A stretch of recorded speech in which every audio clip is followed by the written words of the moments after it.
성경 통독 여전히 모집을 하고 있습니다. 여러분들 홈페이지에 들어가시면 신청이 가능하시니까 하나님의 말씀을 언제든지 또 어떻게 해서든지 저희들이 가까이 하는 일에 힘써 주시길 부탁을 드립니다. 그리고 여러분 오실 때 주차하시면 안 되는 공간이 있는데 혹시 사진 준비됐나요? 네, 예, 여기 화면에 보시면 이제 우리 일산 복지타운으로 들어오셔서 왼쪽 건물이 거기가 홀트타운입니다. 홀트타운 건물 앞에는 우리 장애인분들하고 직원분들이 저 주차 장소를 사용하셔야 되니까 여러분들이 저 장소에는 주차를 금해 주시기를 좀 부탁을 드리고, 또 한 군데가 더 있습니다. 이렇게 우리 중간에 원형 로터리가 있잖아요. 거기가 이제 요양원 앞인데 그쪽에서 우리 장애인분들이 또 차를 타시고 내려야 되는 공간이다 보니까 주일은 이 두 공간은 여러분들이 주차를 금해 주시고, 또 어디다 주차하느냐, 보호 작업장에다 하시고 끝나고 커피 한 잔 드시고 이제 그렇게 귀가하시면 되겠습니다. 좀 협조해 주시길 잘 부탁드리겠습니다. 자, 이제 우리 암송 함께 하도록 하겠습니다. 우리 빌립보서 4장 6절에서 7절 말씀, 아무것도 염려하지 말고, 우리 먼저 화면에 띄워주시고 먼저 함께 읽겠습니다. 시작. 아무것도 염려하지 말고 기도와 간구로 너희 구할 것을 감사함으로 하나님께 아뢰라. 그리하면 모든 지각에 뛰어난 하나님의 평강이 그리스도 예수 안에서 너희의 마음과 생각을 지키시리라. 빌립보서 4장 6절 7절 말씀. 아멘. 너무너무 잘하셨습니다. 이제 화면을 지워주시고 한번 암송해 보겠습니다. 다 눈을 감으신 채 우리 함께 암송할까요? 시작. 아무것도 염려하지 말고 다만 모든 일에 기도와 간구로 너희 구할 것을 감사함으로 하나님께 아뢰라. 그리하면 모든 지각에 뛰어난 하나님의 평강이 그리스도 예수 안에서 너희의 마음과 생각을 지키시리라. 빌립보서 4장 6절 7절 말씀. 아멘. 아멘. 이 말씀이 그대로 이루어지길 주님의 이름으로 축원합니다. 자, 이번 주 암송 말씀입니다.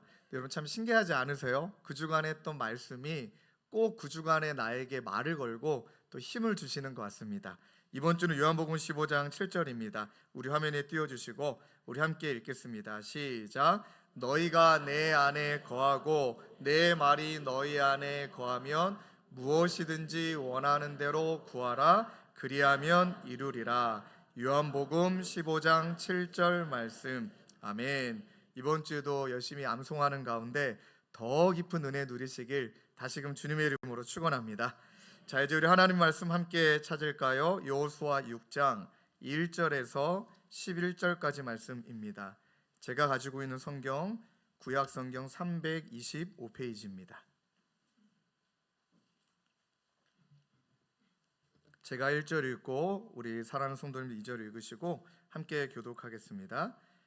이스라엘 자손들로 말미암아 여리고는 굳게 닫혔고 출입하는 자가 없더라. 여호와께서 여호수아에게 이르시되 보라 내가 여리고와 그 왕과 용사들을 내 손에 넘겨 주었으니 너희 모든 군사는 그 성을 둘러 성 주위를 매일 한 번씩 돌되 엿새 동안을 그리하라.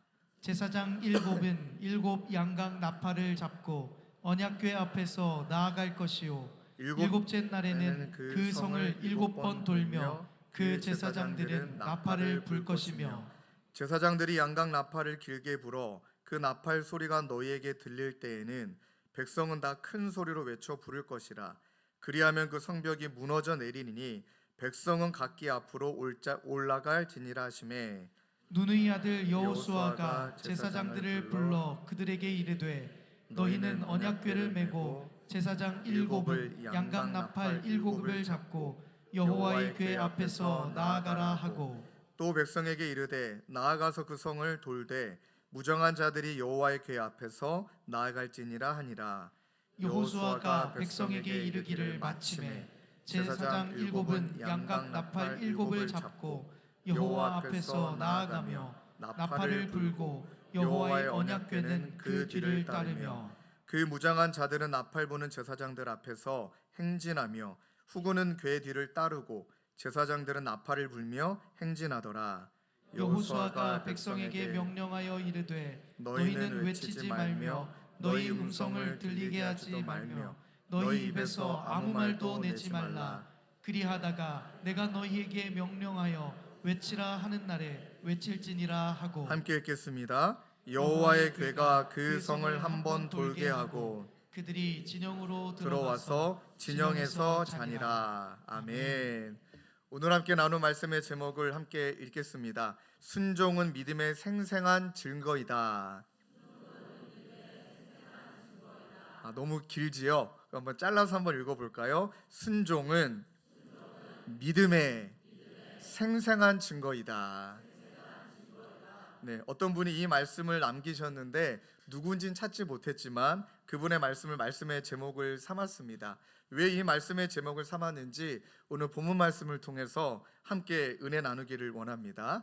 이제 가나안 진군을 앞두고 우리 지난주에 말씀 나눴듯이 우리 앞에는 전쟁터요, 뒤에는 우리 이스라엘 백성들이 있고 그 사이에 여호수아가 서 있었습니다. 그리고 그 여호수아의 마음속에는 많은 책임감도 두려움도 있었겠죠. 이제 그러다 보니까 앞에 딱 누군가가 나타나서 이제 내 편이냐 네 편이냐 이제 그런 질문했을 때 그 대장은 아무것도 아니다, 네 편도 아니고 저 편도 아니다. 그리고 하시는 이야기가 나는 대장으로 왔다. 그 말씀의 의미는 이 전쟁은 네 전쟁 아니다. 그리고 네가 하는 것 아니고 내가 책임진다. 내가 싸우려고 왔고 내가 지휘하려고 왔다. 이렇게 말씀하신 줄로 믿습니다. 그리고 이제 여호수아에게 요구하죠. 내 발에서 신을 벗으라. 하나님 앞에 힘을 쫙 빼고 내 권리와 책임을 우리 하나님께 이양하는 주재권을 맡기는 것. 모세를 통해서도 8번의 여호와의 설득으로 말미암아 본인의 상처, 눌림, 안 된다라고 그렇게 만든 자화상까지도 다 나에게 이양하라라고 말씀하시면서 하나님이 주도적인 역사를 이어가십니다. 그리고 엎드리라 말씀하셨죠. 주님만 의지하고 주님만 예배하는 삶. 지난주에 유독 정말 여러분들이 많이 우셨어요. 정말 많이 우셨다라는 것은 모르기는 몰라도 무거운 책임감이 있으시구나. 그리고 주님 앞에서 힘을 빼야 되고 그리고 맡기고 싶은 무언가가 분명히 있으시구나. 때로는 그걸 맡기지 못해서 내가 씨름하다 많이 지치셨구나. 그 마음을 참 많이 느꼈습니다. 저 또한 그러하고요. 그러니까 여러분들이 지난주에 간절히 울며 더 주님을 간절히 예배했던 그런 시간들, 그리고 나눴던 한 문장이 저도 한 주 내내 제 마음속에 다짐이 됐습니다. 당신은 가능한 것을 하라. 그러면 하나님은 불가능한 것을 하실 것이다. 정말 믿으십니까? 내가 할 수 있는 순종, 내가 할 수 있는 내어 맡김, 이 문장을 묵상하다가 이제 얼마 전에 좀 큰 어려움을 당한 그 형제를 초대해야겠다. 또 고기도 좀 사주고 또 같이 데이트를 해야겠다. 이제 연락을 했습니다. 또 자세하게 이야기는 나눌 수는 없지만 형제랑 같이 이제 저기 파주 운정 호수공원 옆에 고깃집을 찾아가서 정말 맛있게 먹었습니다. 잘 먹고 그 다음에 옛날 생각이 났습니다. 옛날에 어떤 청년하고 운정 호수구를 거닐면서 바닥에 있는 돌멩이를 몇 개 줍고 그 다음에 내가 어찌할 수 없는 상처, 열등감, 좌절감을 돌멩이에 적어서 저기 호수 운정공원에다가 힘껏 던져보자. 근데 더 이상 건 내게 아니다 라는 그 추억이 생각이 나서 갑자기 제 마음속에 이 형제는 38살이니까 생각보다 어리진 않잖아요. 그래도 해봐야겠다. 나도 그래서 설득을 해서 야 나랑 같이 운정 호수공원을 걷자. 그리고 나서 제가 한 바퀴를 같이 걸었습니다. 잠깐만 기다려 주시겠습니까 하고 그 앞에 편의점이 있거든요. 매직을 사왔습니다. 그리고 돌을 몇 개 주워서 그 친구 손에 쥐어주고 내가 설교했던 거 혹시 기억나니? 그러니까 기억이 난 것 같아요. 도망가더라고요. 하기 싫은 거죠. 민망하잖아요. 또 어색하기도 하고 남자 둘이. 그래서 제가 아니다 한번 해보자 하고 알잖아 너의 상황을 돌에다 적어보고 있는 힘껏 던져보자 하고 이제 하나에다가 썼더라고요. 그리고 제가 이랬거든요. 쓸 동안에 자리를 비켜줄 때니까 아마 생각할 시간이 필요하지 않을까? 그랬더니 생각도 안 하고 바로 적더라고요. 그만큼 힘들었던 거죠. 그리고 있는 힘껏 딱 던졌어요. 표정을 보니까 뭔가 시원해 보여요. 그리고 제가 짓궂게 이렇게 질문을 던졌습니다. 근데 형제, 가서 다시 주워와. 그랬어요. 가서 다시 주워와. 당황하더라고요. 이미 물속에 빠져 있는 거를 어떻게 주워옵니까? 그래서 제가 말했습니다. 그치, 버렸으면, 오늘 버렸으니까 가져가지 말자. 네 안에 있는 그 상처는 너한테 있어야 될 것이 아니고 저기 사탄에다 그냥 갖다 집어 던지자. 그랬더니 이 친구가 고개를 끄덕이면서 동감을 해주더라고요. 근데 이 친구도 짓궂어요. 그리고 갑자기 저한테 목사님도 힘들어 보이는데 그러면서 돌 3개를 주워서 저한테 주워줬어요. 많이 힘들어 보였나 봐요. 난 하나 줬는데 돌 3개를 줬잖아요. 그리고 나서 3개를 주면서 이 친구도 목사님도 한번 적어보시라. 이거 진짜 민망하더라고요. 그리고 매직을 저한테 건네주길래 적었습니다. 뭐 책임감 뭐 이렇게 적고, 이 친구가 목사님 제가 하나 둘 셋 하면 빛이 있으라고 외칠 테니까 목사님도 한번 던지시라고. 이 친구가 빛이 있으라 외쳐주고 하나 둘 3개 연달아 빛이 있으라 던졌습니다. 와, 마음이 통쾌하더라고요. 이 느낌이었구나. 또 절 따라 얘기하는 거예요. 목사님 가서 주워오세요. 또 갑자기 이러는 거예요. 그래서 제가 어떤 말인지 아니까. 근데 이 친구가 해줬던 말이, 목사님도 저한테 얘기했듯이 이제 그거 목사님 거 아닙니다. 그날 제가 신방하러 간 게 아니라 이 친구에게 신방받은 느낌이에요. 웃어주셔서 감사합니다. 너무 좋은 거예요. 가능한 일을 하라. 그치? 내려놓는 것. 근데 여러분, 내려놓는 게 어렵다라고 생각하고 힘들다라고 생각하는데 가만히 보면 내가 그것을 붙잡고 있기 때문인 거 아닐까요? 힘 줄 때, 힘 뺄 때, 그리고 하나님께서 힘 빼라 하실 때 힘 빼고 힘 주라 할 때 힘 주면 난 내가 할 일은 정말 최선을 다하고, 그 다음에 이 불가능한 것을 우리 하나님이 이루실 것을 믿을 때, 그때 여러분 정말 자유와 평안이 느껴지더라고요. 자유함, 평안함. 그리고 너무 은혜가 되고, 아마 금요일 날인가 목요일 날 오전이었을 거예요. 그날 일찍 여러분들에게 한 번 더 문자를 드렸어요. 그때는 진짜 여러분들의 이름 한 명 한 명 다 불러서 기도했어요. 또 가족의 전도를 위해 필요하신 주신 분들도 다 이름을 불러 기도하며 여러분들께 내드렸던 숙제를 다시 문자로 보내드렸죠. 믿음으로 난 누구누구는 못모할 것이다. 그리고 그날 거의 막 300건이 넘는 문자가 왔어요.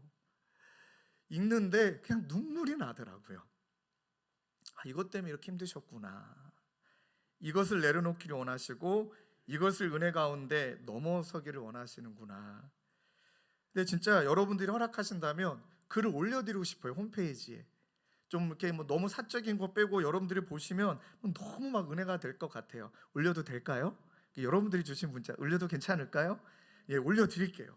아직 한 3분의 1 정리를 못했거든요. 그 중에 몇 가지만 좀 읽어드리면, 믿음으로 누구누구는 가로하고 쫄지 않고 주님의 딸로 기쁨을 누릴 것입니다. 어떤 분은 믿음으로 누구누구는 한 영혼에 대해 모든 것을 감싸주고 품어주고 끝까지 사랑해줄 것이다. 막 눈물이 나죠. 또 믿음으로 누구누구는 주님의 교회 청소년부 교사의 직분을 성실히 감당하며 회사에서도 정직하게 행하며 가정에서도 낮아지고 겸손함으로 섬기겠습니다. 믿음으로 나 누구누구는 염려와 걱정의 삶에서 하나님을 신뢰하며 주님 손 놓지 않고 끝까지 주님과 동행하며 살 것이다. 이 적으신 분은 제가 그분의 삶을 알거든요. 아멘. 그대로 이루어질 줄로 믿습니다. 예. 그리고 또 어떤 분은 믿음으로 누구누구는 낙심하지 않고 순종함으로 여호와를 기쁘시게 하겠나이다. 믿음으로 누구누구는 함께 주저앉아 십자가를 보며 은혜를 갈망하겠습니다. 이 마지막 분도 제가 삶을 너무나 잘 알거든요. 하나하나 여러분들의 고백을 읽는 동안에 우리 하나님이 지금 저와 여러분들을 붙드셔서 믿음에 깊이 있게 뿌리 내려주고 계시는 줄로 믿습니다. 그리고 뿌리 내어주셔서 결국에는 우리가 믿고 있는 이 신앙이라는 것은 신념이 아니기 때문에 내가 믿고 있는 그 예수님이 내가 무언가 필요할 때만 찾고 이용하고 그럴 때만 부르는 하나님이 아니라 내 모든 권리와 책임과 심지어 상처마저도 하나님께 다 이양하고 그분을 내 인생의 주인으로 모셔드리고 그분의 말씀을 따라 그분 아래로 들어가서 그분을 믿고 따라가는 삶, 이것이 바로 예수 믿는 진정한 삶인 줄로 믿습니다. 그런 믿음의 삶 가운데 이제 드디어 여러분들 실전편 여리고에 도달했습니다. 자, 이제 지금까지의 믿음이 이게 진짜 믿음인가? 하나님이 그렇게 천천히 시간을 걸어가면서 이제는 이제 실전편으로 들어갔는데 이제 여러분 실력이 드러나는 건 고난을 당할 때 아닙니까? 과연 그 믿음이 진짜냐 가짜냐가 드러나는 시점이 됐어요. 그 성경을 읽는데 왜 하필 처음부터 여리고일까? 여리고는 우리 이미지를 보여드린다면 요단강에서 서쪽으로 8km, 예루살렘 동북쪽으로 30km 떨어진 요단 계곡에 있어요. 사해에서 북서쪽으로 한 11km. 다음 사진 여기 보여주시면 여러분 외벽과 내벽이 같이 있기 때문에 난공불락이라고 얘기를 해요. 왜냐하면 이렇게 단단하게 만든 이유가 있었거든요. 나중에 또 설명해 드리겠지만 또 오늘날 이 위치가 어디냐면 팔레스타인의 그 요단강 서안 지구의 제리코, 이게 바로 여리고의 영어식 표현입니다. 제리코 델 에스 술탄이라는 곳에 이 여리고 성이 있었다라고 추정을 해요. 제가 왜 오늘날 이 사진을 보여드리느냐? 우리 한 성도님이 우리 남편이 평상시에 성경도 읽지 않는데 주님의 교회 와서 성경책을 피더라. 그 다음에 여리고 성이 도대체 어디 있는지 막 주석집을 뒤져보시더라. 그 얘기를 저에게 정보를 주셔서 친절하게 보여드린 거예요. 그분이 성경을 더 열심히 보라고. 그리고 달의 도시라고 얘기했던 것은 지대가 너무 낮아서 달이 크게 잘 보였거든요. 종려나무가 많았고 오아시스가 많았기 때문에 너무나 좋은 성이었어요. 그리고 여리고 둘레를 한번 한 32제곱킬로미터라고 얘기하는데 약간 학자마다 해석이 달라요. 여리고 성의 둘레를 어떤 분은 600m밖에 안 된다. 어떤 분은 4km 정도가 된다. 근데 모르는지 뭐가 맞는지 모르겠어요.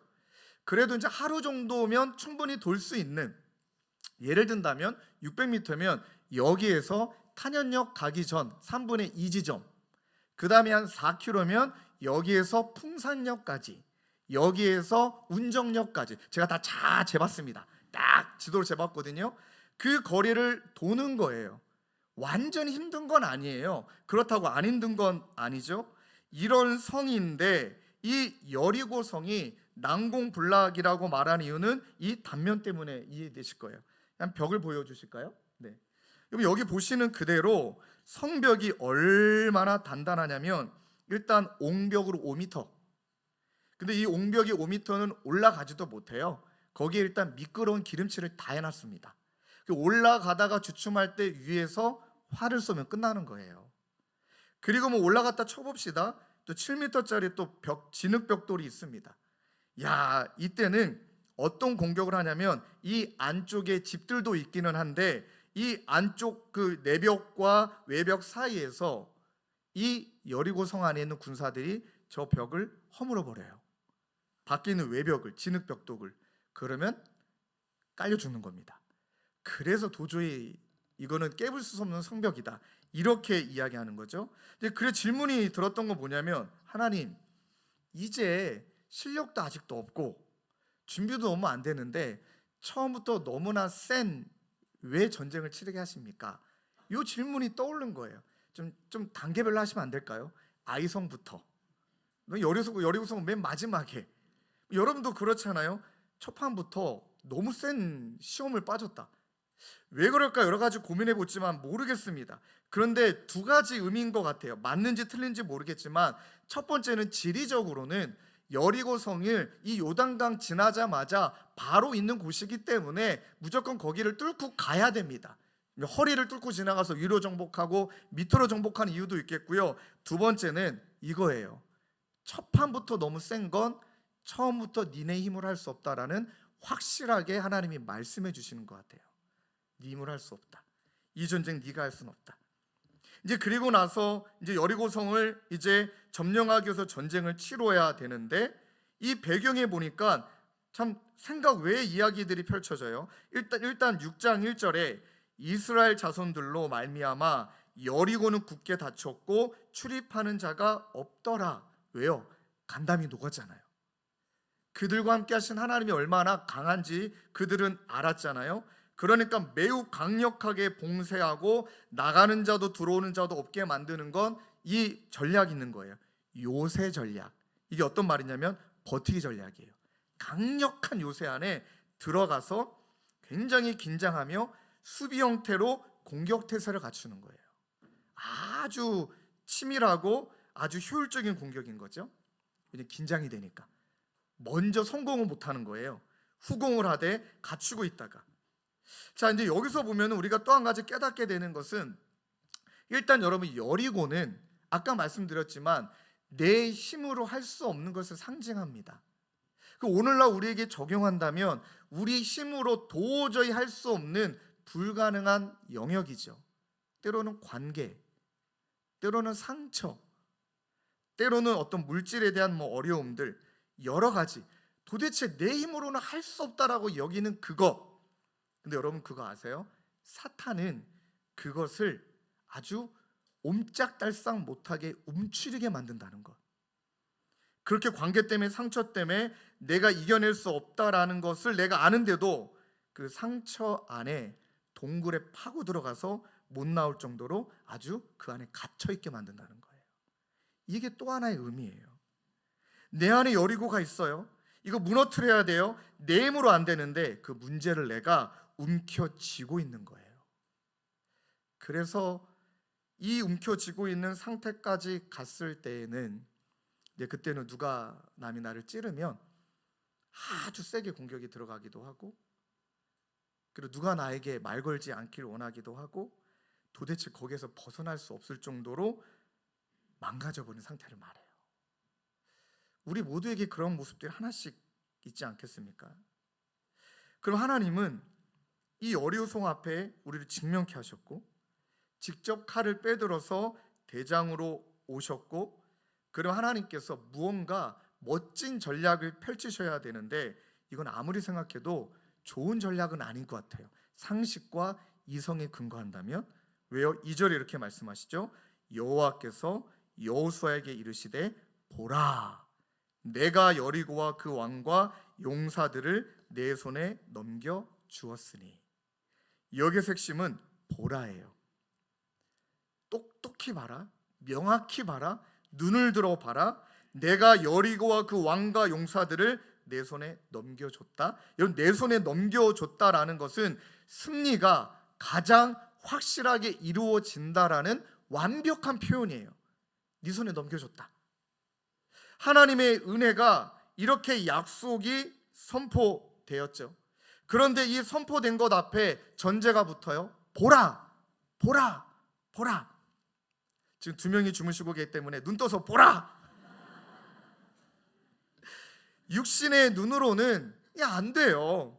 내 판단, 내 경험으로는 불가능하다고 여겨집니다. 근데 영의 눈으로 보라라는 것은 무엇을 보라는 거죠? 군대 장관인 하나님이 나를 보라는 거예요. 나를 보라, 나를 보라. 근데 여러분, 이거 얼마나 멋진 표현이냐면, 군대 장관인 하나님께서 네가 생각하는 불가능하다고 여기는 여리고, 이 불가능한 영역의 여리고의 왕이 나오잖아요. 그 불가능하도록 자꾸 조장하고 이것을 통치하고 다스리는 악한 권세 사탄, 명확해요.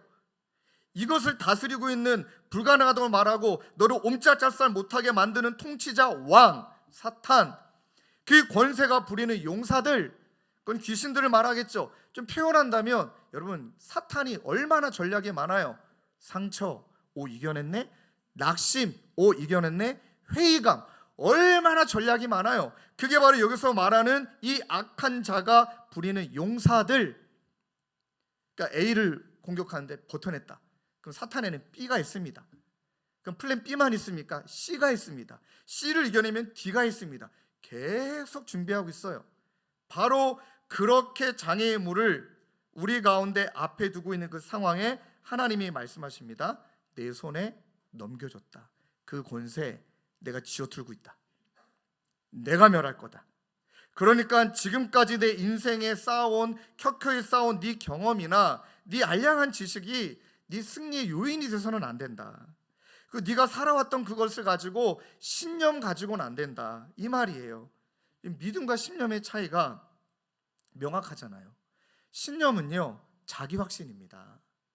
신념은요, 불굴의 의지예요. 근데 믿음은 자기 부인입니다.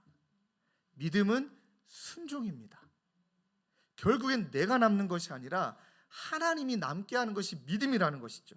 근데 죄송한 이야기지만 우리가 신앙생활할 때 이렇게 신념으로 신앙생활하는 분들이 죄송하지만 적지 않아요. 하나님이 가끔 요구하시거든요. 네 자존심을 내려놔라. 근데 우리는 말해요. 이것만큼은 못 내려놓습니다. 신념이에요, 신념. 하나님, 상처 받으면 상처 줘야죠. 하나 받으면 하나 줘야죠. 근데 하나님은 내려놓으라 그러거든요. 못 내려놓습니다. 그게 신념입니다.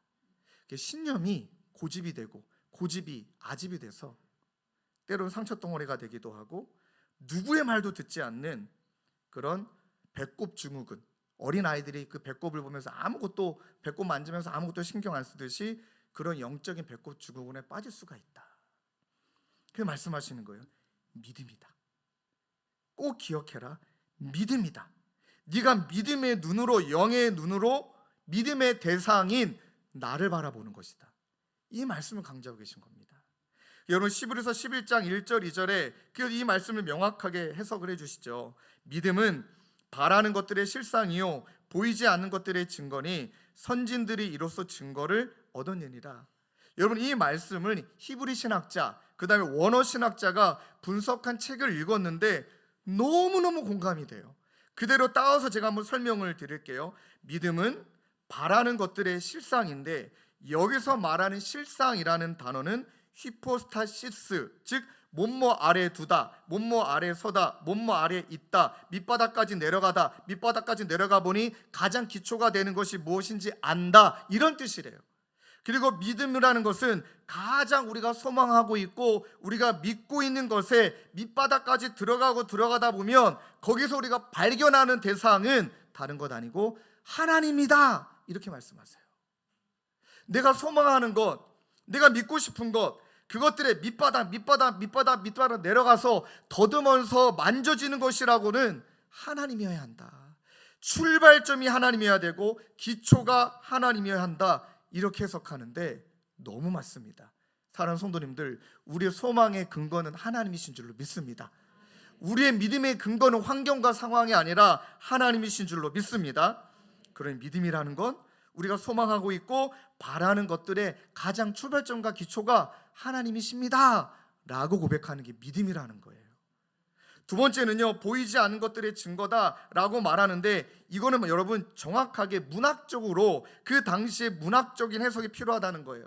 우리가 그냥 보이지 않다, 지금 보이지 않는 것이니까 보이지 않는 것에 대한 증거가 필요하다, 이런 의미가 아니라 이 배경의 정확한 의미는 보여야 된다, 그러니까 보여달라는 거예요. 나에게 보여줘야만 믿겠다라는 그 세상에 대한 근거를 가지고 얘기하는 거예요. 근데 여기서 무엇을 꼬집느냐면 보이는 것, 네가 보고 싶은 것에 증거를 보여주는 건 확인의 영역이지 믿음의 영역이 아니라는 거예요. 무슨 말씀인지 이해가 되십니까? 보여달라, 보여줬다, 확인했다는 거예요. 믿었다는 거 아니에요. 그 말인 거예요. 나에게 기적을 바라면 하나님 믿겠습니다. 기적을 보여줬다 칩시다. 기적 확인했습니다. 여러분, 그럼 믿을 것 같습니까? 아닙니다. 또 다른 기적을 바랍니다. 여러분, 우리 솔직하고 정직하게 우리를 돌아보면 하나님 주십시오. 하나님께서 주셨어요. 할렐루야, 은혜입니다. 그럼 진짜 하나님이 원하고 기뻐하는 대로 여러분 사십니까? 그러다가 또 하나님이 뭐 안 주면 우리 또 하나님 원망하고 불평하잖아요. 이렇게 태도가 들락날락 거리는데 이거는 보이는 것을 보여주는 건 확인이지 믿음이 아니라는 거예요. 믿음은 보이지 않아요. 보이지 않지만 명확하게 하나님이 증거로 주신 말씀, 그리고 그 말씀을 그분이 반드시 이루실 거라는, 이 말씀을 우리 하나님은 반드시 이루실 것이라는 믿음, 이것을 말한다는 겁니다. 너무 마음에 와닿아요. 아, 그렇구나. 믿음으로 본다는 것은 하나님이 나에게 주신 약속의 말씀을 붙들고 이 말씀이 이루어지는 그날까지 믿음을 의심하지 않고 끝까지 믿어내는 것이구나. 그것을 우리에게 요구하시는 거예요. 근데 여러분, 성경을 잘 봐야 되는 건 뭐냐면, 이렇게 하나님이 자 너에게 확실하게 그 여리고랑 그 다음에 왕과 용사들 보라 넘겨줬다 하고 문장이 끝났다라면 이제 이게 기복신앙 되기 쉬워요. 야, 이제 하나님이 이제 일하실 거다.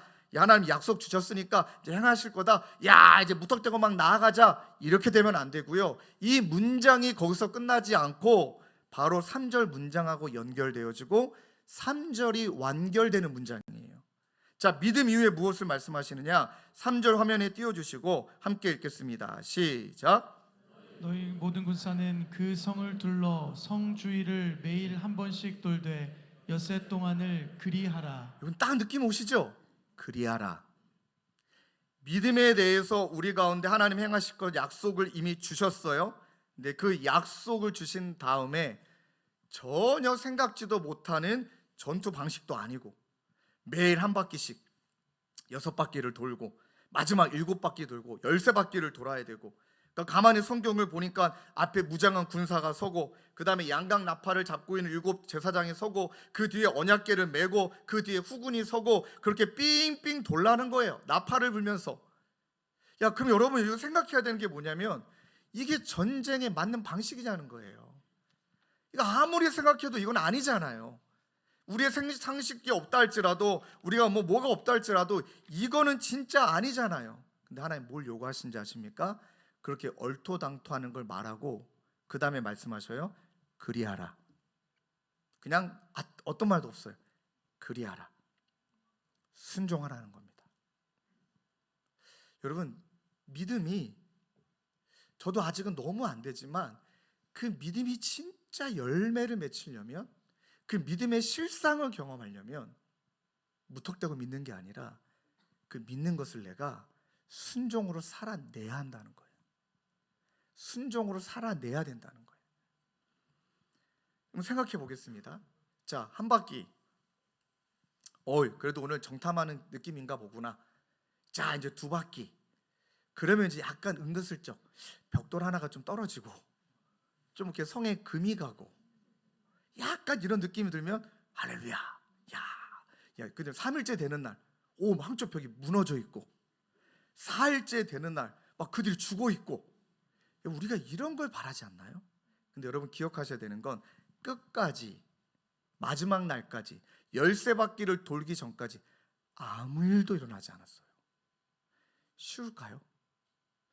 한번 생각해 보십시오. 쉬울까요? 저는 어제 참 많이 고민했는데 3바퀴까지는 될 것 같아요.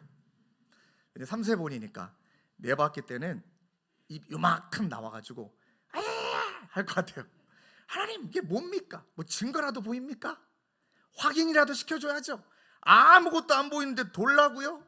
돌아버리겠습니다. 막 그러면서 막 뛰쳐나갔을 것 같아요. 그래서 하나님이 이것을 통해 우리에게 강조하시는 건 뭐냐면 그리하라. 네가 가능한 영역이 있고 네가 해야 될 영역이 있는데 그건 내가 말한 대로 순종하라. 그래서 여러분 6장 5절에 제사장들이 양각 나팔을 길게 불어 그 나팔 소리가 너에게 들릴 때에는 백성은 다 큰 소리로 외쳐 부를 것이라. 그 다음 멋진 단어 하나가 나오죠. 그리하면 그 성벽이 무너져 내리리니 백성은 각기 앞으로 올라갈지니라 하심에. 짝을 이루는 게 보이십니까? 그리하라. 그 다음에 그리하면. 이 문장을 발견하셔야 되는 거예요. 그리하라. 그리하면, 말씀하신 대로 그리하면이라는 그 헬라어는 히브리어는 말씀하시는 대로 행하면, 말씀하신 대로 순종하면 하나님이 철저히 반드시 순종을 요구하고 계셔요. 순종이란 단어가 히브리어로 샤마, 헬라어로는 휘파코우오. 이 말의 뜻은 듣고 행동으로 옮긴다예요. 여러분, 순종이란 말은 이 듣고 행동으로 옮긴다. 그래서 신약과 구약의 이 믿음과 순종에 대해서 계속 강조하고 있는데 창세기 26장 5절에도 이는 아브라함이 내 말을 순종하고 내 명령과 내 계명과 내 율례와 내 법도를 지켰음이라. 그리고 여러분, 제가 사복음서, 왜냐하면 제가 구약이 1두기에 끝났거든요. 할렐루야, 분발하십시오. 그 다음에 이제 신약을 들어갔는데 산상수훈을 읽다가 그동안 발견하지 못한 은혜를 발견했어요. 여러분, 산상수훈이 어떤 말씀인지 아시잖아요. 예수님이 산에서 주옥 같은 말씀을 다 전해주잖아요. 와, 너희는 세상의 소금이다.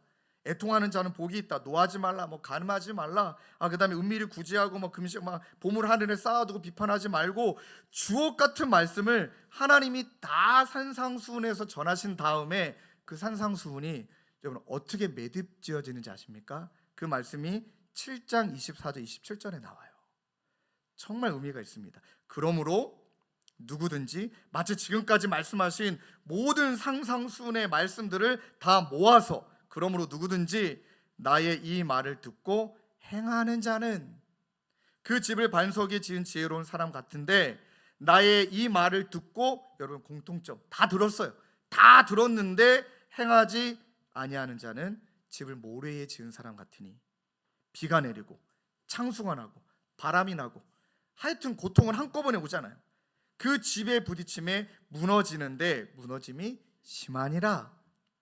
그러니까 어떤 의미에서는 우리가 무너지고 우리가 낙심하고 우리가 마음이 내려앉았다라는 것은 한편 순종하지 않았기 때문에, 하나님이 우리에게 주신 말씀을 듣기는 했지만 순종하지 않았기 때문에 무너지는 경우들이 정말 많을 거예요. 2주 전이에요. 한 성도님이 이제 저랑 이제 신방을 하시는데 이렇게 얘기를 하시더라고요. 목사님, 이제 믿었으니까 저는 구원받은 백성이라고. 그렇죠? 아멘입니다. 맞습니다. 그랬는데 이번에 두 번째 이야기가, 목사님 제가 아직은 연약하잖아요. 나약하잖아요. 제가 모태신앙도 아니고 이제 중간에 예수 믿었고, 그리고 세상에 열심히 이렇게 즐기고 놀다가 예수 믿었기 때문에 우리 하나님 이해하실 거라고, 좀 죄도 짓고 좀 순종을 덜해도 우리 하나님 이해해 주실 거라고. 굉장히 아니란 생각을 갖고 있는 거예요. 여러분, 성경은 명확하게 말해요. 그러면 죽어요. 죽습니다. 저주가 임해요. 제 이야기 아닙니다. 성경이. 이분이 신념이 믿음이 아니더라고요. 그렇게 얘기하셔서, 여러분 그럴 때 저는 진짜 생각보다 유하거든요. 그러면 제가 그럴 때는 그 생각이 조금 잘못됐습니다. 그 생각은 좋은 생각이 아니고 보통 이렇게 이야기하는데, 그날은 평상시에 기도를 좀 많이 했고 또 구약들도 끝났겠다, 영적인 이 파워가 확 올라가 있어가지고요, 굉장히 진중하게 단호하게 말했어요. 형제님, 그러면 죽습니다. 형제님, 그러면 저주받습니다. 그 다음에 세 번째 이야기 세게 얘기했습니다. 형제님은 천국 못 갑니다. 착각하지 마십시오. 엄청 당황하시더라고요. 여러분, 이렇게 안일하게 신앙생활하고 있는 게 그분뿐입니까? 저와 여러분들은요. 매주 똑같은 죄를 지면서도 매주 나와서 주님 용서해 주십시오. 그럼 죄에 대해서 피 흘리기까지 한번 싸워봐야 되는데, 순종해 보려고 해야 되는데, 그 상처가 내 거 아니라고 말했으니까 그 상처를 내가 버리려고 해야 되는데, 여전히 제자리 걸음. 여러분 이야기가 아니라 제 이야기. 순종할 마음이 우리 없는 건 아닌가요? 너무나 많은 핑계를 대고 있는 것은 아닌가요? 그래서 예수님이, 여러분 이신칭의를 얘기했던 바울, 믿음으로 말미암아 우리가 아무것도 한 것도 없는데 하나님이 전적으로 은혜를 주셨다. 그러면 이 공짜로 받은 이 은혜가 무슨 공짜입니까? 예수님의 생명값으로 받은 은혜가 너무 감사해서 그분에게 보은하고 싶은데, 근데 그 바울이 했던 말보다 훨씬 권위이고 권위 자체이신 예수님이 뭐라고 말씀하시는지 아십니까? 마태복음 7장 21절, 나더러 주여 주여 하는 자마다 다 천국에 들어갈 것이 아니다. 다만 하늘에 계신 내 아버지의 뜻대로 행하는 자라야 들어간다. 명확하게 말씀하셨습니다. 그러니까 순종은 믿음의 동의어예요. 믿음을 이야기하면 순종을 얘기해야 되고 순종을 이야기하면 믿음을 이야기합니다. 그래서 목회자인 저희들에게 아주 폐부를 찌르는 말이 있어요. 초대교회 때 널리 읽힌 그 초기 기독교 문헌 디다케라는 문헌이 있는데, 디다케라는 문헌에서 거짓 선지자를 명명하기를, 정의하기를 이렇게 정의합니다. 말만 하고 실천하지 않는 사람은 거짓 선지자다. 가르치기만 하고 행하지 않는 사람은 거짓 선지자다. 애누리 없습니다.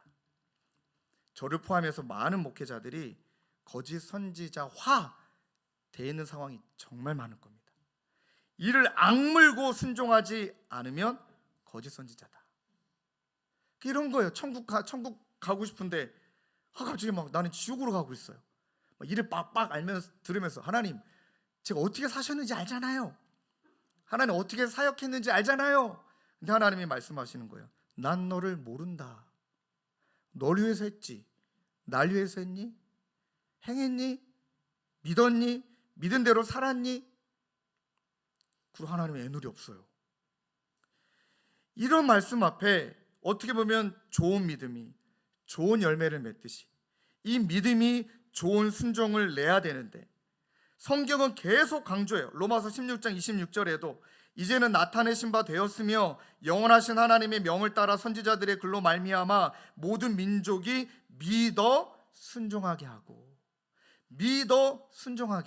그러니까 진짜 예수 믿는 것은 무엇이냐면, 내가 원하고 편하고 내 마음의 평화와 마음의 기쁨을 위해서 하나님을 믿고 내 마음 다스리려고 믿는 건 종교일 뿐이고, 진짜 믿음은 하나님을 믿는다면 이제 하나님이 원하는 대로 살아가기 위해 순종해야만 하는 삶, 그게 그리스도인의 삶이라는 겁니다. 이게 부담이 되시면 죄송하지만 예수 믿는 거 아닙니다. 죄송합니다. 옥하는 목사님이 이 부분에 대해서 이렇게 얘기하셨습니다. 헛거 믿었구나, 이 표현을 되게 많이 쓰시거든요. 그 설교가 쟁쟁히 기억나요. 그 다음에 죄송합니다, 온 목사님의 표현이에요. 헛짓거리하고 앉아있네, 이 표현을 되게 많이 하신 거예요. 헛짓거리하고 있다. 교회 나가서 목사질을 하고, 제 이야기가 아니라 옥하는 목사님 이야기입니다. 장로질하고 권사질하고 봉사질하고 널리 했지 헛짓거리하고 앉아있네. 그분은 어르신이니까. 근데 진짜 맞는 말이에요. 원하는 대로 살아야 되는데 우리는 헛짓하고 있다면 큰일 나는 거죠. 야고보서 2장 17절에도 이와 같이 행함이 없는 믿음은 그 자체가 죽었다. 약간 죽었는 것 같은데 살아있고, 살아있는데 죽었다가 아니라 죽었다. 자, 여러분, 그래서 다시 본문으로 돌아가 보니까 여호수아와 이스라엘 백성이 그렇게 하나님이 말씀하신 약속 뒤에 8절 9절에 보니까 여호와가 백성에게 이르기를 마침에, 그 말은 이 말씀이 마치자마자 바로 순종의 자리로 들어갑니다. 저는 이것이 제가 붙들고 싶은 영적인 포인트예요. 하나님, 아직까지는 저 상처가 많아요. 하나님, 아직까지는 저 못할 것 같아요. 하나님, 아직까지는 물질 못 내놓을 것 같아요. 하나님, 아직까지는 내가 자녀들 못 내려놓습니다. 하나님, 좀 기다려주세요. 하나님, 아직은 내가 안 돼요. 우리가 이렇게 많이 말하고 있는데 진짜 순종의 힘은 속도이더라고요. 하나님이 말씀하신 것 앞에 바로 순종하느냐, 그게 좋은 믿음이더라고요. 하나님이 말씀하시면 바로 순종하느냐, 이 핑계대고 저 핑계대고 이리 돌아가고 저리 돌아가서 하나님 나 상처 많은 거 알잖아요 라고 말하는 자가 아니라, 그거 내 거 아닌 걸 믿고 바로 순종의 자리로, 하나님이 그렇게 말씀하셨다면 바로 믿음의 자리로 들어가 버리는 거예요. 그 여러분, 신약 성경에 보면 38년 된 병자, 예수님도 아시고 보시고 그 병이 오래된 걸, 근데 예수님이 네 자리를 들고 일어나라. 그때 멋진 단어 하나 나와요. 곧. 할렐루야. 고민 안 했어요. 일어났어요. 12살짜리 딸아이가 죽었네요. 근데 하나님 말씀하세요. 예수님이 달리다 꿈, 소녀 일어나라. 그랬더니 민기적이 없어요. 곧 일어났어요. 아, 내가 해야 되는 순종의 이 부분에 있어서는 하나님이 말씀하셨다면 이 핑계 저 핑계, 이런 이유 저런 이유 합리적인 이유, 참 설득 가능한 이유, 이런 거 막 생각하는 게 아니라 바로 순종의 자리에 나를 던지는 거구나. 진짜 어렵죠. 근데 하나님 그것을 우리에게 요구하고 계시는 거예요. 그랬더니 6장 20절에 이에 백성은 외치고 제사장들은 나팔은 불매 백성이 나팔 소리를 들을 때에 크게 소리질러 외치니 성벽이 무너져 내린지라 백성이 각기 앞으로 나아가 그 성에 들어가서 그 성을 점령하고 순종했더니 정말 성벽이 무너져 내렸습니다. 할렐루야. 뭐 고고학자들은 다양하게 설명을 해요. 그 나팔 소리가 공명 현상이 일어나서 그게 무너져 내렸다. 또 어떤 학자들은 거기는 지질이 판이 만나는 그 지질이기 때문에 지진 때 지진이 일어나서 죽었다. 왜냐하면 이거 누구를 칼로 찔러가지고 불태워서 대부분 이제 전쟁이 일어나면 불태우고 죽이거든요. 근데 다들 매장돼서 죽었거든요. 이 말인 저 말인즉슨 중요한 건 한 가지, 하나님이 무너뜨리셨다는 거예요. 하나님이 역사하셨다는 겁니다. 그러면서 우리가 순종을 이야기할 때 순종은 우리의 믿음의 삶의 현장에 생생한 열매가 바로 순종이라는 것입니다. 믿음의 현장에 생생한 열매가. 보네포는 그래서 이렇게 말했습니다. 오직 믿는 자만이 순종하고 순종하는 자만이 믿는다. 믿음이 경건한 자, 이런 사람은 자기 기만, 값싼 은혜가 되지 않으려면 순종의 첫걸음을, 믿음에 경건한 사람은 첫걸음을 반드시 내딛는다. 정말 와닿는 말씀입니다. 오직 믿는 자만이 순종하고 순종하는 자만이 믿는다. 이 말씀을 묵상하는데 예전에 이제 영화에 등장했던, 순종이라는 영화에 등장했던 선교사님이 잠깐 한국 오셔서 간증 집회할 때 거기 가서 은혜를 받고 또 이분하고 또 대화를 나눴거든요. 김은혜라는 선교사님이신데 우간다에 모든 걸 다 내려놓고 하신 선교사님이에요. 그분이 했던 그 말씀 구절이 너무 마음에 와닿더라고요. 온전한 순종은 삶의 전부를 하나님께 의지하는 것입니다. 내 생각과 내 경험과 내 모든 것들을 내려놓고 하나님이 말씀하시면 그냥 그대로 하는 것입니다. 야, 이게 가능할까요? 이것을 가능하기 위해 김은혜 선교사님이 한 것은 순종입니다. 여러분, 히브리서 3장 14절에도 우리가 시작할 때 확신한 것을 끝까지 견고히 잡고 있으면 그리스도와 함께 참여한 자가 되리라. 아멘. 근데 여러분, 순종하지 않으면 한 가지 우리에게는 어쩔 수 없는 이 뭐랄까요, 세팅값이 정해져 있어요. 여리고 절대 내 힘으로 못 이깁니다. 근데 순종하지 않으면 그 여리고가 평생 나를 괴롭히는 겁니다. 이해가 되십니까? 내 힘으로 안 돼요. 그 상처, 그 찌든 마음, 그 어떤 것도, 자녀도 마찬가지잖아요. 저도 너무 공감이 되지만, 근데 순종하지 않으면 끝까지 그게 나를 괴롭히고, 끝까지 나는 그 앞에 눌려 있고, 끝까지 그것이 나의 아픔이 된다는 것입니다. 그런 삶을 우리가 원하는 것은 아니잖아요. 그래서 여러분, 이 순종의 두 번째 의미를 우리에게 하나님이 또 던져주십니다. 순종은 침묵하며 참된 평화를, 자유를 선포하는 것이다. 이게 어떤 의미냐면, 여러분 이 말씀에 보니까 계속 등장하고 제일 많이 등장하는 단어가 있습니다. 그 단어가 나팔입니다. 나팔을 불다. 이 나팔은 두 개의 의미가 있는데, 전쟁을 하자라고 부를 때 부웅하고 그 딱 부는 나팔 있잖아요. 그 나팔은 하초츠라라는 나팔이에요. 그건 전쟁 치르자, 싸우자라는 의미인데, 여기에 쓰이는 단어를 보니까 하초츠라가 아니라 소파르라는 단어예요. 이것은 전쟁의 의미가 아니라 이 땅에 평화가 왔다라고 선언하는 나팔이에요.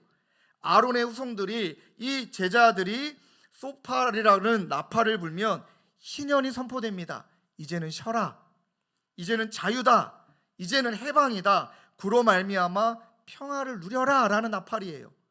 전쟁 한가운데서 하초츠라의 나팔이 아니라 소파르를 불렀다. 여러분, 이게 어떤 의미일까요? 이 의미는 그 전에 나와 있는 여호수아 6장 10절하고 연결이 됩니다.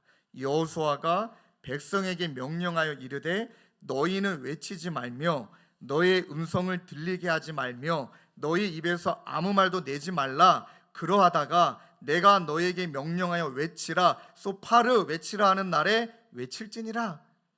여러분 생각해 보시죠.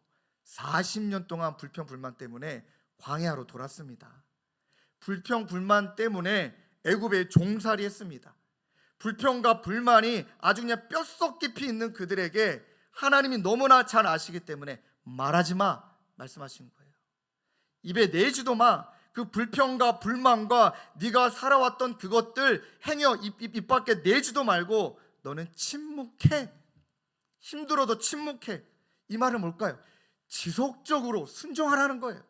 하나님의 말씀을 지속적으로 한 바퀴 돌 때도, 두 바퀴 돌 때 의심이 될 때도, 세 바퀴 돼 의심이 될 때도 뭔가 불평을 말하지 말고 순종 끝까지 순종할 때 마지막에 소파르 하나님이 평화와 자유를 선포할 때 그때 요새가 무너지는 겁니다. 이 진짜 진정한 자유라는 거예요. 진짜 하나님 앞에 순종함으로 나아갔더니 진정한 자유가 주어지는구나. 우리 한 순자님하고 전화로 통화하는데 우리 순자님의 그 말이 너무 저에게도 도전이 됐어요. 지금 또 사업 때문에 힘드세요. 이제 2개의 센터를 운영하시는데 이제 정리도 하셔야 되고 너무 어려우세요. 근데 그분이 우시면서 하셨던 이야기가 목사님 끝까지 충성해서 하나님께 칭찬받을 거예요. 그 말이더라고요. 끝까지 충성해서 하나님이 나에게 약속하셨으니까 그 약속을 끝까지 믿고 충성함으로 저 하나님께 칭찬받을 거예요. 정말 그 말씀에 눈물이 나더라고요. 설교를 마치면서 어제 유아부 유치부가 캠프했던 그 현장을 그 비전을 했었기 때문에 애들도 좀 인사도 나눌 겸 빼꼼히 들어가 봤습니다. 정말 많이 은혜 받았습니다. 보니까 이렇게 상자를 쌓아 놓으셨더라고요. 근데 상자에 보니까 깨어진 마음, 그다음에 아픈 마음, 그다음에 찌푸리고 있는 얼굴들이 다 이렇게 붙어 있어요. 여리고예요. 여리고 보니까 내 마음대로 안 되잖아요. 그랬더니 우리 유아유치부 선생님들이 꼬맹이를 데리고 한 바퀴를 돌아요. 그때 선생님들이 하셨던 이야기가 쉿 다 이거예요. 말하지 마. 근데 진짜 애들 데리고 7바퀴를 도셨어요. 13바퀴는 아니었던 것 같고 이제 애들이 너무 힘들어하니까 7바퀴를 그래도 다 도시는데 그때 제가 애들의 표정을 봤어요. 선생님들이 아이들에게 확신을 주시려고 계속 했던 거 뭔지 아세요? 찬양을 불렀어요. 찬양을. 이건 그 찬양이 소파르잖아요. 하나님의 살아계심을 찬양하는. 근데 그때 불렀던 찬양이 가사가 제 마음에 확 임하더라고요. 그 찬양이 이런 찬양이에요. 주님의 시간에 그의 뜻 이루어지리 기다려 하루하루 살 동안 주님 인도하시니 주 뜻 이룰 때까지 기다려. 눈물이 나더라고요. 아직은 어린 아이들이 이 찬양의 의미가 무엇인지 모르지만 기다려. 영어로 in his time이에요. my time이 아니라. 그 다음 2절 가사가 in your time이에요. 하나님의 시간을 기다려. 포기하지 않고 끝까지 순종할 때 소파르. 그러면 마지막에 나중에 그 영상을 우리 유튜브에 올려드릴게요. 하나 둘 셋 하고 빛이 있으라 하는데 상자가 와르르 무너져요. 여러분 그때 제가 한 40-50명 됐나요? 아이들이 선생님하고 60-70명 인원이 60-70명인데 와르르 무너지는 그 장면이 너무 장엄하게 느껴지는 거예요. 그래 그 순간에 이스라엘 백성들이 여리고를 다 돌고 난 다음에 무너질 때 얼마나 소름 끼쳤을까, 얼마나 장엄했을까. 영화로 담아낼 수 없는 그 장면을 하나님이 선물해 주시는 것 앞에 압도당하지 않으셨을까? 그러면서 그때 기도했어요. 이 아이들, 하나님 주님의 교회, 하나님 여전히 상처와 아픔과 원망과 여러 가지 내가 할 수 없는 것에 눌려있는 분들이 하나님 침묵함으로, 불평하지 않고, 하나님 원망하지 않고 순종함으로 이루어갈 때 하나님 언젠가 주님을 향하여 나팔을 불 때 와르르 무너지는 현장을 바라보며 그 은혜에 압도당하는 우리 주님의 교회 되게 하여 주옵소서. 그 은혜를 우리 하나님이 이루어주실 것을 믿습니다. 우리 말씀을 붙들고 이 찬양 함께 불러보시면 좋겠어요. 주님의 시간에 그의 뜻 이루어지기 기다려 하루하루 살 동안 주님 인도하시니 주 뜻 이룰 때까지 기다려. 여러분, 저는 왜 이렇게 설교를 길게 할까요? 정말 죄송합니다. 원래 12시 한 15분에 끝내야 돼요. 아이고, 잘 안 되는지 모르겠어요. 언젠간 되겠죠. 그러나 여러분, 오늘 좀 시간이 많이 갔지만 주님의 시간에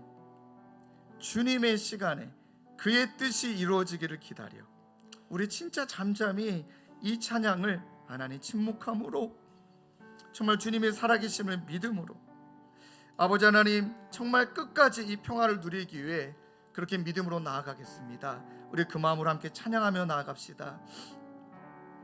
주님의 시간에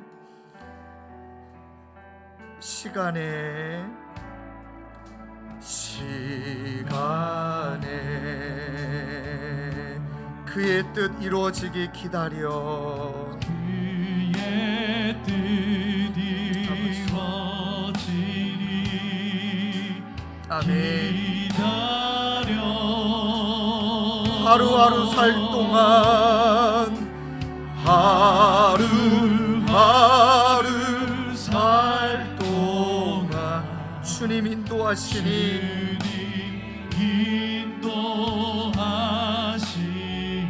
주 뜻 이룰 때까지 기다려.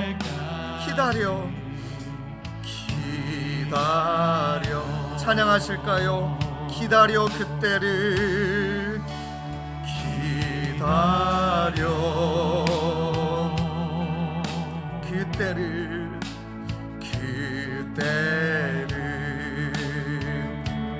그의 뜻 이루어지기 기다려.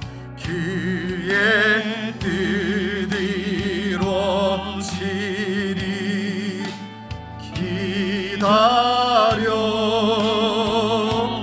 주의 뜻이 이루어질 때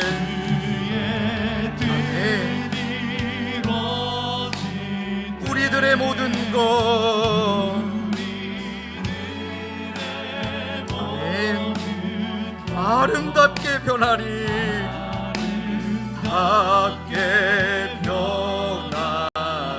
기다려.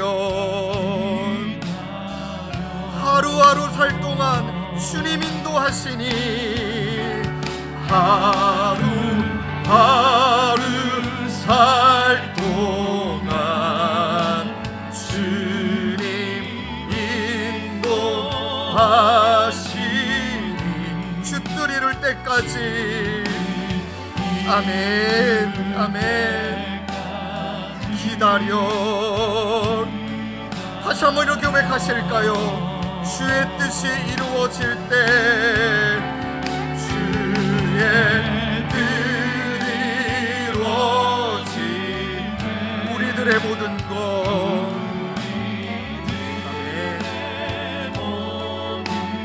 아름답게 변하리.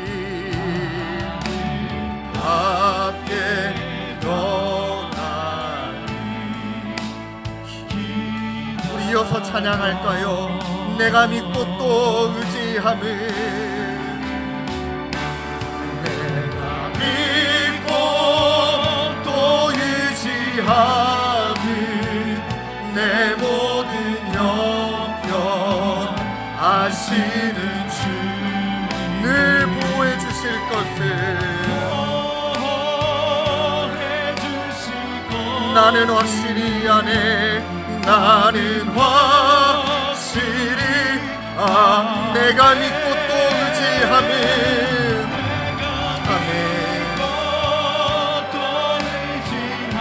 내 모든 형편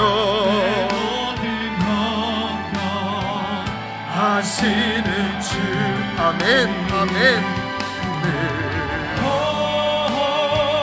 믿음으로 믿고 따라가는 것입니다. 나는 확실히 아네. 아멘. 우리 한 목소리로 기도하기를 원합니다.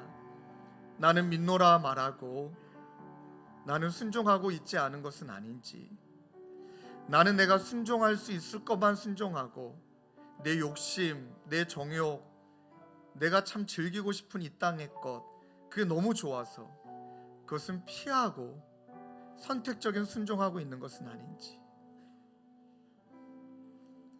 그리고 우리는 참 침묵하지 못하고 끝까지 내 이야기하고 싶고 끝까지 내 상처 말하고 싶고 끝까지 내 원망 드러놓고 싶고, 심지어 하나님을 향하여서 당신 살아계시냐고, 살아계시면 왜 이러냐고. 맞아요, 그게 우리의 연약한 삶입니다.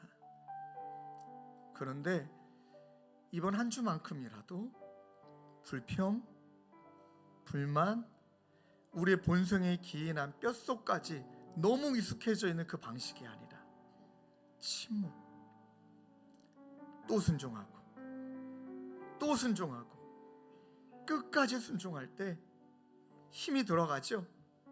지치죠. 열쇠 바퀴 돌 동안 얼마나 지치겠습니까? 떼학볕 밑에. 그러나 한순간 소파르, 평화를 선포하시는 하나님의 나팔이 울려 퍼질 때, 그게 이 땅 가운데서, 또는 그게 우리를 부르시는 그날에 그 평강의 은혜에 압도당하게 되는 우리 모두가 될 줄로 믿습니다. 그러하게 주님 오늘도 믿음을 주시고 순종할 수 있는 우리의 마음의 용기와 믿음 주셔서, 그렇게 이번 한 주도 하나님 우리의 순종이 믿음의 생생한 열매임을 하나님 아버지 증명하며 살아내는 한 주가 되게 하여 주옵소서. 우리 그 마음을 한 목소리로 함께 기도하며 나아가겠습니다. 기도하겠습니다. 아버지 하나님, 우리 마음에 고백하며 나아갑니다. 하나님, 우리가 내 마음의 상처만, 내 마음에 안 되는 원망만, 자녀의 문제도, 아버지 여리고의 모든 상황도 내가 할 수 없는 건데, 아버지 그거 내가 했어도 아버지 하나님 상처만 남고 실책에만 나는 것인데, 아버지 하나님 믿음을 주시옵소서. 오 하나님 아버지, 우리에게 믿음을 주시옵소서. 하나님께서 우리 가운데 가실 것을 믿고 순종하며 아버지 믿음으로 구하며, 아버지 하나님이 내 마음을 다하실 것을 믿고 하나님 그렇게 믿음으로 나아갈 때 우리를 돌보시고 아버지 우리를 이끄시는 하나님과 하나님의 자리로 나아가는 하나님 아버지 그 평강의 자리, 자유의 자리, 아버지 은혜가 선포되는 자리로 나아가는 아버지 하나님을 향하여 아버지 하나님 평강의 나팔을 울려 선포되어 나아가는 우리 모두가 될 수 있도록 우리 주 하나님 인도하여 주시옵소서. 하나님 아버지 우리에게 도와주시고 하나님 믿음으로 나가는 제 모두가 되도록 인도하여 주시옵소서. 오 주님, 우리 계속 기도하시고 찬양으로 기도합시다. 내가 믿고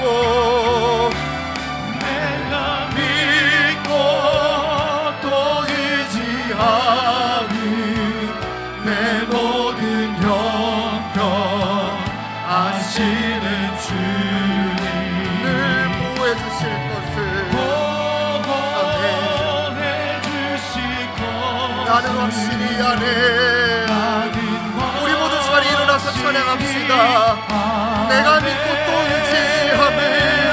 내가 믿고 또 의지하네. 내 모든 형편 아시는 주님 늘 보호해 주실 것을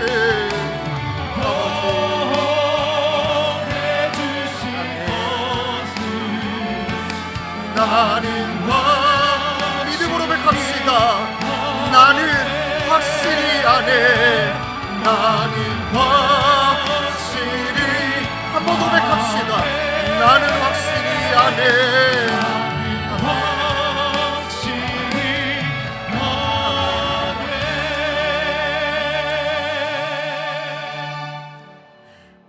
마무리 기도는 여러분 우리의 이 마음을 담아서 연약하고 나약하지만 제가 하나 둘 셋 하면 이 소파르 하나님의 평강, 하나님이 우리를 자유케 하시는 이 언어를 비치스라에 담아 우리 진짜 목이 터지라, 이 자리가 날아갈 정도로 그렇게 우리의 여정을 하시니 끝내 그렇게 평강과 은혜를 주신 하나님을 향하여 우리 비치스라 외치며 우리 자신을 향하여 비치스라 외치며 오늘 예배를 마무리하길 원합니다. 우리 진짜 마음에 담고 우리 큰 목소리로 우리 비치스라 선포하겠습니다. 하나 둘 셋, 비치스라. 믿으십니까? 믿으십니까? 우리 오늘 하나님이 말씀하십니다. 내 믿음대로 될지어다. 아멘. 아멘. 우리 구주 예수 그리스도의 은혜와 하나님 아버지의 다함없는 사랑과 성령님의 위로 교통 감화, 우리와 함께 하시는 성령 하나님의 역사가 주님을 향하여 나팔을 울려 퍼지며 하나님 비치스라 선포할 때 우리의 힘든 여정, 고된 여정, 끊임없이 우리를 짓눌고 있는 모든 여리고는 떠나가고 하나님의 은혜 가운데 평강을 누리며 그렇게 은혜로 나아가기로 다짐하는 사랑하는 성도님들과 주님의 교회 가운데 영원히 함께 계시기를 간절히 축원하옵나이다. 아멘. 하나님 아버지 감사합니다. 이 은혜를 주옵소서.